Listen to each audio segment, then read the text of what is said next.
Hey, what's up?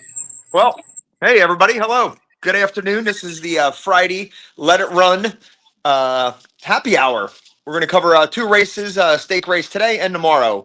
With me, myself, John, the traveling handicapper. You can see I'm traveling down the Jersey Shore. And Yeah, Freddie, he is also traveling. So we got the traveling handicappers, the combo today. Where are you at, Fred? I'm currently we're at Newport Bay Country Club in Berlin, Maryland, like kind of Ocean City, so to speak. Beautiful 2 days of golf with my friend Jared over here. And got one more day tomorrow. We'll come home. But last night we watched the draft. I don't know. Did you watch the draft at all? Zero interest. No, did not watch it. If it doesn't Zero have four interest. legs, I don't care about the two-legged animals. I want four-legged.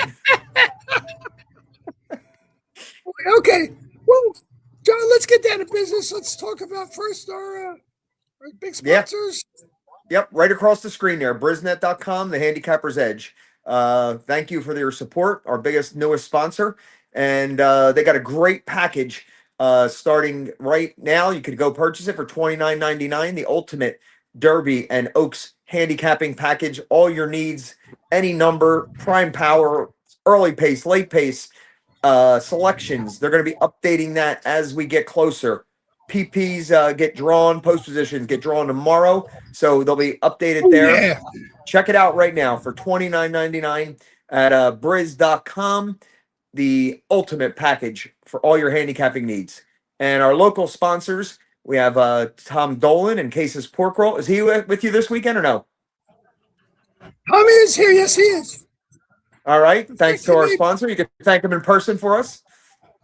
I will. And their vape shop on Route 33. Alicia, thank you for your support. Now we'll get down to the brass tacks. We got two races to cover today on Happy Hour. Keeneland, the last stake race of the spring meeting at Keeneland, which kicks off at 4:44 p.m. And then we're going to look at the opening day feature at Churchill, which is tomorrow, 5:46 p.m. tomorrow. So we'll kick it off with Keeneland, John, race 8 today. are they under the lights tomorrow at Churchill? No, they're not. Usually they open up the card with a night card, but they're not doing it. It's a day card. It ends, by 6:30. Tonight is Churchill open tonight or no? Nope, the opening day is tomorrow because Keeneland's open. They Oh, don't okay, have two cool. Kentucky. Okay, okay. All right, we're going to kick it off here with race number 8, a mile and a half. I know it's Fred's expertise. He loves the long routes on the grass. Mile and a half, the Bewitched Stakes. Field 9, and there was one scratch, which was an interesting scratch. We did catch that horse just basking a few races back when he was 13-1, and it was No, very he nice for scratched. our pick 5. So just basking is scratch to 7, to 7. So we're down to a field of 8. That was your top pick, Fred? I'm only down.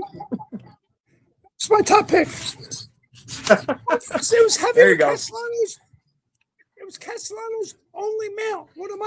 I love the only mount angle, John. You know that. Yep. There you go. So now you got to, as we start talking, I'll start it off and you could revamp your thoughts and move your second place horse up to the top. All right. Way to be Marie, the one horse, Louis Saez, Eddie Keneally. I think with this, Saez here, he's going to be a little bit more aggressive. I think there's no much speed in this race, which makes somebody want to really go out there and go. And Louis Saez could be the one. Shows a line on the very bottom of the past performances there. Wire to wire win at an optional 58,000 allowance. So it can be done. Yes. I think Louis is going to do it. Put him on the front, be more involved early. And it's one that I'm definitely going to use for sure here. That horse was sold at auction for $750,000 a few weeks back. So they're still continuing to run it, but it was purchased for the new owners and the new trainer, Eddie Keneally here. So $750 they paid for this horse. So we'll see. What do you think of him, Fred? Absolutely. That horse has the highest last fire speed figure with the number 9 speed shopper, 87 fire speed figure, which is still below par. but mile and a half on turf, anything can happen. I think that horse is definitely a must use if you're going to play a pick 5 or pick 3 or pick 4, whatever you're going to play. Well, actually, only pick 3 because it's races 8, 9, and 10. That's a must use horse. Virgin Colada, number 2 horse. Flavien Prat getting on once again for he's been on the horse for Michael Maker many, many times. But, let's go back to our sponsor, Brisnet.com. This horse is rated number 7 in prime power. The odds reflect that 12-1. He's a pass for me. Yeah, I'm trying to figure this one out. His turf races were just okay. And when he got to the synthetic, he got a little bit better there. So you go back to the turf form. Maker and Prat, he's going to take money, be single digit odds, I'm sure. And only thing is, Maker and Prat. I mean, they could maybe get this one home, but I'm probably not going to use much of it. Last race, it was cut off at the start. Hurt him a little bit, but still, like, no excuse from there. 3-1 he was. So I'm going to pass at that because I expect they're going to be bet more than the 12-1. Number 3, again, number Venetia. number 7 prime power, John. Number 7 prime power by way below the top 6 horses. Yep. That'll be tough on that turf form. It's gonna be tough to get him in there. But Maker and Prat are magicians, so maybe Prat will put him on his back and carry him home. Venetia, Tyler Gaffleone, Safi Joseph. Last 2 races are a little bit better than they looked. After I did some video work, they were a little better than the running line suggests. Maybe a good one for underneath. Ran on the yielding Keeneland turf course back in October in the fall meet. Got the victory there in the grade 3. So this is very similar. If you go back to those numbers at Woodbine and Churchill, a traveler all over the place, can definitely contend. One that I'm probably going to use with underneath the 1 and the 3 for sure. I think the number 3 is a very legitimate horse to use. Safi Joseph Jr., Tyler Gaffleone, win a lot of races together. This horse has already won once at this distance. That adds to the appeal.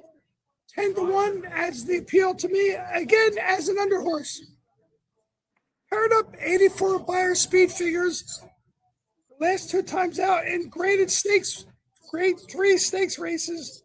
And like you said, I didn't watch the video, but you did. And you're telling me that the races were a little better than they looked. I don't disagree with that. Number 4, Triumphant Spirit. Ben Curtis, a very interesting jockey. I think he's coming into his own. This horse has some speed. I know it doesn't show on paper, but I think this horse is possibly going to get out and possibly blinkers are on for the first time. I think this horse is going to have a chance. That's what I think. Ben Curtis is going to push him out. But I wouldn't use him for me personally. I think at best this horse is a pace factor. I kind of say it opposite. My comment is no speed. You look at the pedigree on the dam side, not really for a mile and a half.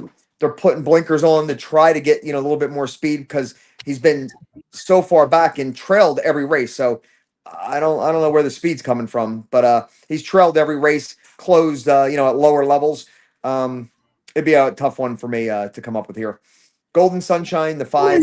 I would not use that horse. Golden Sunshine.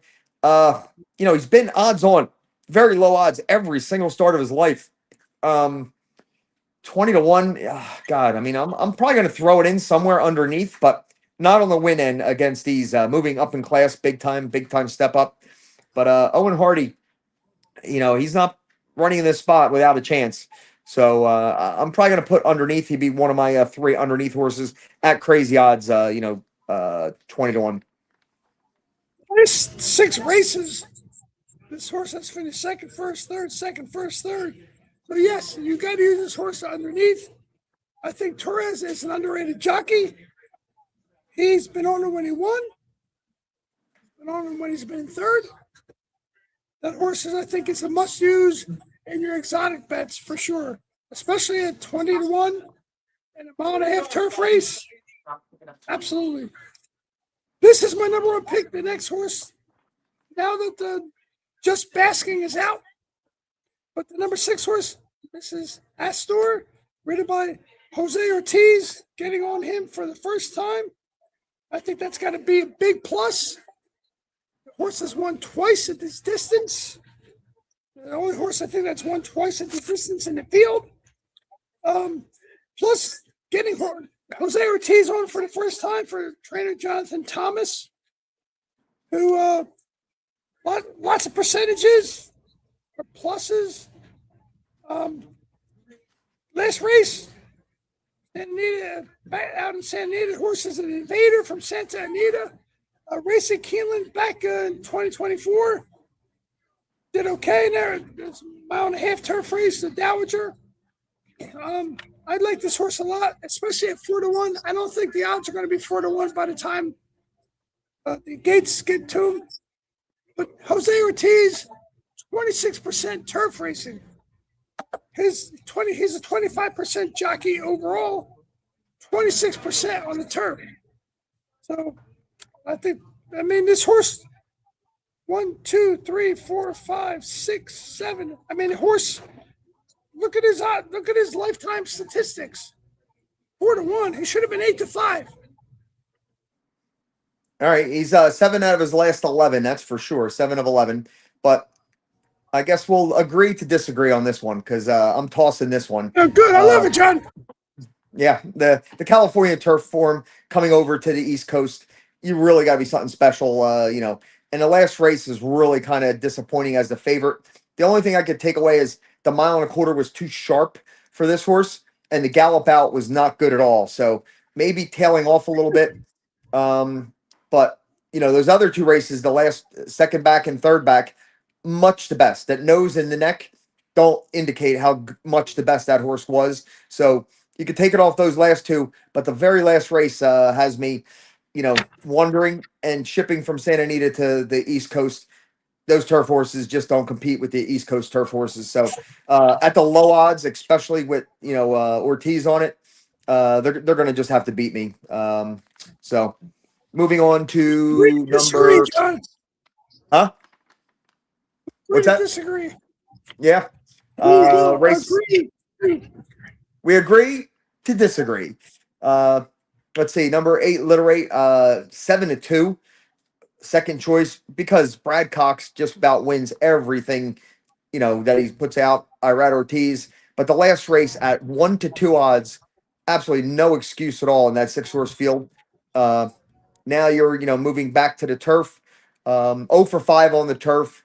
Low odds with them too. It's going to be bet even more. Probably drift up a little bit. It can't, I just not at those odds. I don't want these, underneath. So he'll have to beat me the 8. Fade. A fade for me. I think it's going to take a lot of money because Irad Ortiz and Brad Cox. It's number 3, Brisnet Prime Power. Meh.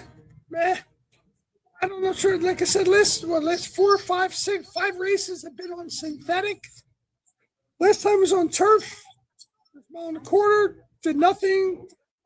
That horse, I think, is getting the odds of 7-2 only because of Brad Cox and Irad Ortiz. The number 9, Speed Shopper, is my second choice. My new favorite trainer is William Walden. I've listened to some of his interviews. I love the guy. He's underrated as a trainer. His numbers have tailed off a little bit, but he's putting Johnny V back on this horse again. This horse has never run a bad race at 1.5 miles. And I hope his odds creep up to 5, above 5. He has the highest last race speed rating at 1.5 miles. 87 Spire speed figure with the number 1, way to be Marie. So if you're going to look at inside outside horses, I would think about using the 1 and the 9. Yeah, 9 will be my top pick. Bill Walden, And last time, I think Johnny V, if he stayed on the rail, if you watched the video, he probably would have got through and won the race. But then he just waited, got shuffled back out of it, and then he had to wait for. Then he angled wide, and when the running started, he was pretty much up against it. He did close 3 by 1, and behind him in that race was Just Basking, who was the one that scratched. So I think his mile and a half races are pretty darn good.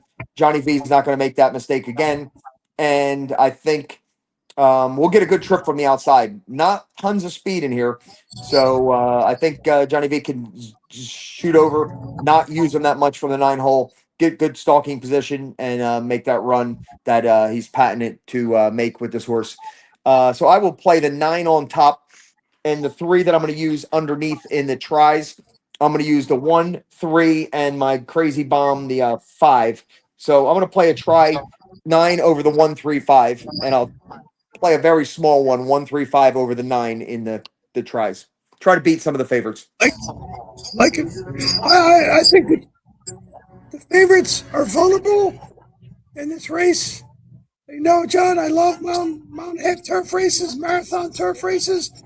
I think chaos, a word we like to use, can happen in a turf race at a mile and a half, or a sprint at 5 or 5.5 furlongs, especially in a big field. But anyway, let's move on. John, Churchill Downs tomorrow. Take Churchill over, John. Downs. Talk to me. Race number 9. It goes off at 5:46. 6 furlongs. It's their feature race on opening day before the big weekend next weekend. So $200,000 Roxalana Stakes, 6 furlongs. A field of 8. And let's see. We'll start out with number 1. One Magic Filly. Brendan Walsh. Really, last week's race last time was way over his head. The grade 2 inside information, that was just too much for him. But you go back to the last 2, Sterling Silver, who ran second in that grade 2, and Shred the Gnar, who's pretty darn good. Buyer speed figures are up there, but at 5-2, I just I can't trust this horse at those low odds of 5-2. So maybe I'll use defensively, but there's just too many things at the low odds off the 4-month break. Well, I have this race with a big magic marker. It says wide open. I don't know who you can pick here. I do have one horse I really like when we get to it, but One Magic Filly getting blinkers on. Last few workouts with blinkers on have been very good. So maybe with this horse, like we always talk about when a horse gets blinkers, he's had blinkers on before. Actually has 3 buyer speed figures in the 90s with blinkers on. They took blinkers off. His buyer speed figures went down a little. So maybe they're looking about getting some more consistency out of him, but not my favorite horse. Number 2, Jersey Pearl. Kind of like this horse. There's a lot of speed in this race. This is another horse changing jockeys to La Machado. 6 furlongs on the dirt. This horse is competitive at this distance. In 10 races, he's never been out of the money. In 3 races at Churchill Downs, he's never been out of the money. Won 4 times at the distance. Won twice at Churchill Downs. I think this horse at 6-1 has a legitimate chance to make some noise. I like the number 2. Yeah, since you mentioned that, I didn't really look at that. I was going to, pass on this horse, but at the distance and Churchill Downs, the form holds up 10 for 10 and 3 for 3. So definitely a must use somewhere, underneath or even, in a wide spreading pick 5. And unfortunately, probably you're going to have to go pretty wide in this race to get out of it if you're playing a multi-leg race. It is wide open. So yeah, it's one that now I can probably include somewhere in there for a minor award or even on a deep spreading pick 5 ticket. Number 3, Deep Minx Palace. Luis Saez gets back on the horse off the freshening. Maybe might need this race, but always tries. 7 out of 10 Churchill. 5 out of 8 in the money at the distance. So another one similar to the two, can pick up pieces. We'll sit off this pace, which could be pretty quick. So Minx Palace, another possible closer to be underneath and possibly a win candidate on the deep spread tickets. The only reason I am against this horse is because of the layoff. Although it's been putting in the work, getting ready for the return for Eddie Canale. And again, has the history of Churchill Downs, 7 out of 10. At the distance, 5 out of 8 in the money. 4 wins at each. I mean, 4 wins at Churchill, 4 wins at the distance. But I'm going to pass on this horse because the next horse, the number 4, lots and lots of candy. Jared, did we have lots and lots of candy last night? We did. We did. Lots and lots of M&Ms. We had M&Ms. We were just loaded with M&Ms last night. I don't know why we were, but They were frozen too, and they were delicious. they were frozen M&Ms. Let's take a side minute. Frozen M&Ms, pretty good. Okay, Let's name a horse For lots and lots of candy. beer. We need lots and lots of beer, not lots and lots of candy well, to Yeah, celebrate that's our it. happy hour. we have that too. Especially Okay. here, don't have to bend any knees or bend any elbows tomorrow, except my own. What'd you But shoot if we today, Fred? lots I of meant to candy- ask earlier. Fred, how'd you make out today? What'd you shoot? Well, we might have won. Our team, we played a scramble -7. I think we won. There's 4 Okay. groups here. 16 guys. We draw every night who plays with who, random. I mean, guys don't want to play with me because they don't want to hear me talk. They're getting a little Pretty tired much, of I voice. agree with them. Yes, I agree. Not Jared, me. why are you laughing? Not me, buddy. I love you, Mr. York. He knows that because we got to ride home. Anyway, All right. lots and lots of candy. I think this horse could wire the field. I know Brian J. Hernandez has been on this horse. Paul McGee, who's a little bit of an underrated trainer, don't know much about him. This horse has an E, one of the few E horses in this race. I think if he gets a clean break and he gets out, he's been working out phenomenally. Look at those workouts, 47, 46, 45, 46, going from turf to dirt. How many angles do you need to put a horse on top? To me, and the horse is also won twice at the distance, won twice at Churchill Downs. I mean, I think this horse is sitting on a big race. Yeah, this is definitely one of the contenders. If nobody goes early and this horse gets a good break, those workouts, like you said, I mean, 1 of 65, 1 of 76, 1 of 51, 1 of 34, 3 of 98. I mean, that's crazy how fast this horse is. So he's probably sitting on the edge. Definitely the pace of the race for sure, the speed, but not lone speed. So if there's anybody challenge him, maybe he'll come back to the field, but very tough on the front end if he gets a lone lead. Lucille Ball, number 5. This one here for the Thoroughgraph players, this is a pattern that they kind of like. When she won by 10 lengths, 102 buyer at Aqueduct. It was a -3 Thoroughgraph. The next race was a definite bounce. I mean, there was no way around the horse not bouncing. And if you would have played it that way, was 1-9. So the horse was 1-9. You would have beat on the bounce. Last time, got her feet underneath her a little bit, starting to round back in form.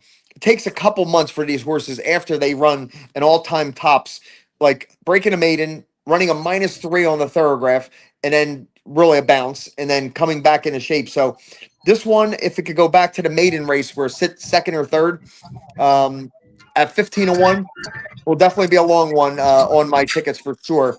Second and third. Lucille Ball, you know what? Everything you said about Thoroughgraph, the bounce, the come back, getting their feet under, makes a lot of sense. So at 15-1, I think that horse is worth taking a chance on. The next horse is another top pick for me. The number 6, Zedlos. Jose Ortiz getting on for not the first time, but the last time was Irad. Jose's been on a couple times. He won once. Once came and said, won twice on the horse. I think this horse, 4 for 7 at Churchill Downs, 7 for 12 at the distance. There's no way this horse is going to be 5-1. But I like this horse.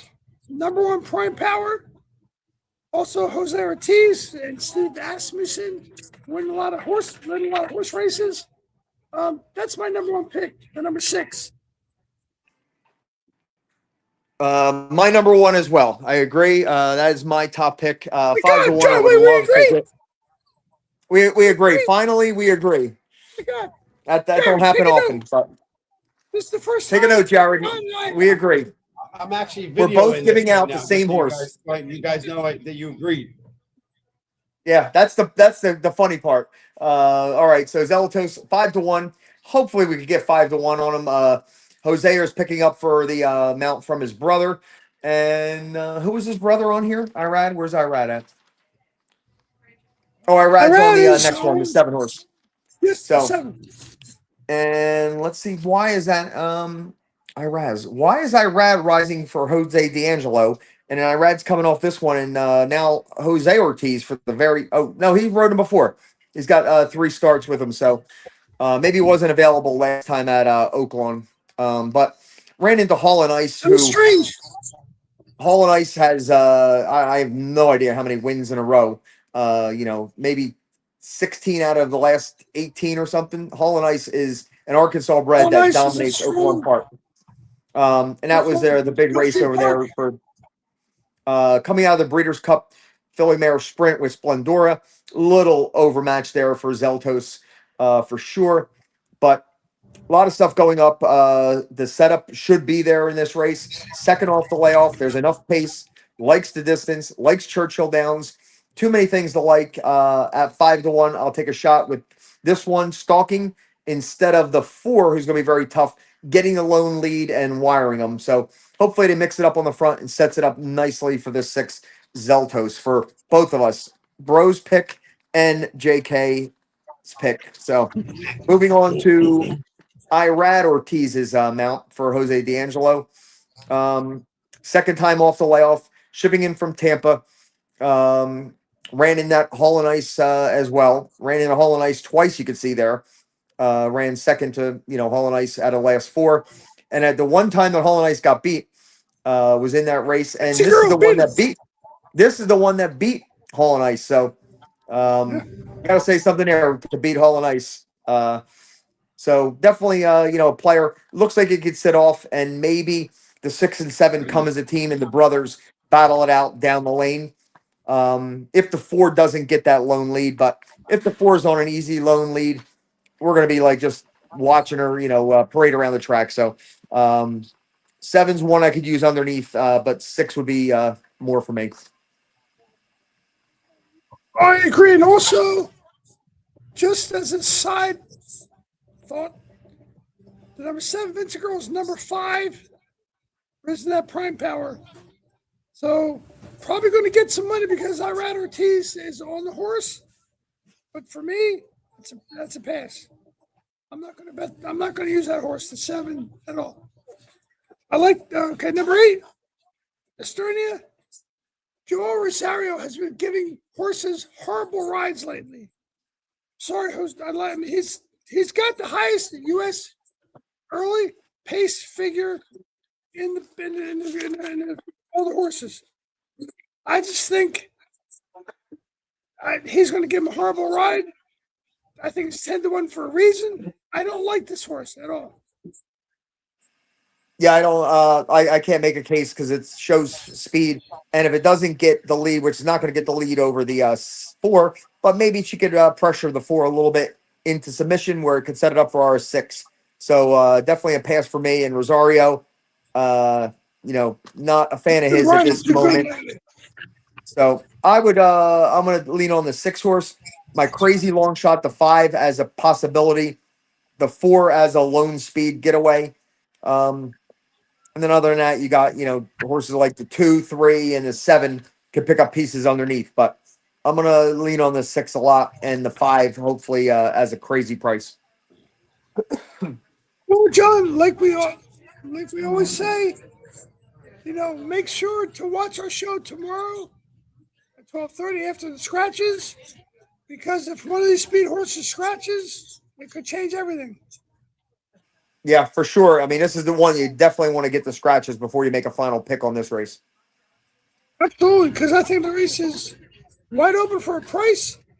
John, one more time, we'll talk about our sponsor, Brisnet.com, the Handicapper's Edge. And get your package right now, $29.99, the best deal in handicapping to access that information.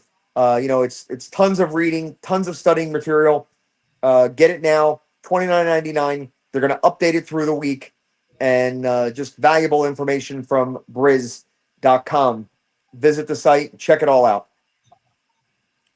So, John, are you going to be watching the post position tomorrow picks? Yeah, we're down in Atlantic City, so in the afternoon I'll definitely have it on and see the post positions and the first reaction. Usually, there's always somehow like clumps of horses. They draw next to each other. You always got to be like 16, 17, 18, and they're all speed horses, and they're all going to gun out of there together. And, maybe one speed horse is, by himself, like on an inner post that nobody around them is going to be, out there, and they're going to be dropping back in the field. And it's always interesting to see. And the horse, I just don't know what to do with. Further ado, at this point, Further Ado is loving the track. Based on numbers alone, the race is over. It's you wouldn't even have to run it race. It's his race. Further Ado has the highest fire speed figure and the highest Brisnet speed figure in the race. 106 BSF and 105 Brisnet. 95 or better is the fire speed figure that wins the Derby, or 100 Brisnet speed figure. There's only 6 horses, 1, 2, 3, 4, 7 horses that meet that criteria. But Further Ado, by far, is above and beyond. Yeah, that's one for me that I'm not sure, and I got to see the post position draw. Maybe if he draws the one hole, then I could, feel more confident to eliminate him on a, But right now, I just don't know where he stacks John, up. if he draws the one hole, Lee, if he draws the one hole, you're giving it the mush. He draws the one hole. Yeah, we'll see. I mean, that's the only thing, for me personally, selfishly, let him draw the one so I could not worry about him. He's definitely, and everybody I listen to and talk to, they're down to like 5 horses. I mean, nobody narrowed it down yet who they like, who their top pick is. That's crazy. You contenders. cannot narrow it down. No, you can't narrow it down to 5 horses yet. No, it's fantastic betting race. A lot of stuff is going to change tomorrow. On that note, John, we'll say goodbye. And any last final words, John? Nope. We'll tune in tomorrow, 12:30, and we'll look at Aqueduct, the late pick 5. Be there at 12:30 tomorrow. It depends on the weather here. It's supposed to rain tomorrow. I have to defend and it might rain. Yeah, it might rain early in New York as well. So those races might come off the grass. Yeah, because and that might come off the turf. Yeah, that might make that a terrible afternoon. So, that's why I got to tune in 12:30 tomorrow. See what's going on. 12:30 tomorrow. And John, as we always say, as we close out, John, first of all, John, I hope you guys have a great time in Atlantic City this weekend. We will say